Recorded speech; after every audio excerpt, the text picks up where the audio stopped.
Hey family, what's up? I really hope you guys are really doing well. I just want to share this word with you that God is saying to tell you it is well. Second Kings chapter 4 makes it very clear that there was a Shunammite woman who desired to have a son, but when Elisha told her that by this time next year you shall give birth to a son, she was saying, "Don't give me any false hope, bro. Don't give me any false hope." And so said, so done. She got pregnant by her husband, had a child, had a son. Son grew, and I'm sad to say the child died. And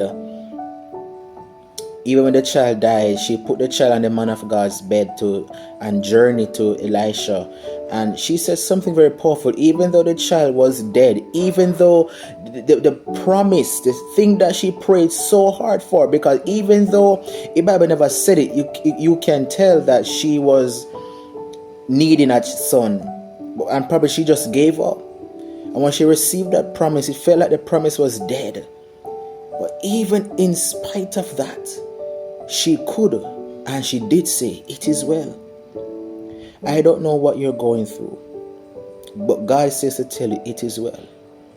You may feel broken, you may feel down, you may feel like nothing is working out for you, but I want to tell you that it's going to be all right. God has the last say. Don't forget that God visited in Abraham in Genesis 18 and Genesis 21. That God said in chapter 18 that he by this time next year Sarah will give birth to a son. And I believe in 21 Sarah did have Isaac. And you may feel like why it feels like your promise. God gave you the promise, but there's so much struggles. Isaac to be sacrificed. The Shunammite son is dead.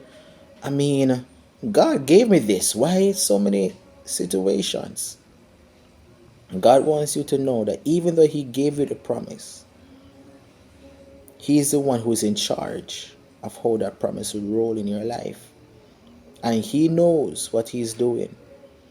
So even though you may be going through a rough time in that situation, God is said to say it is well.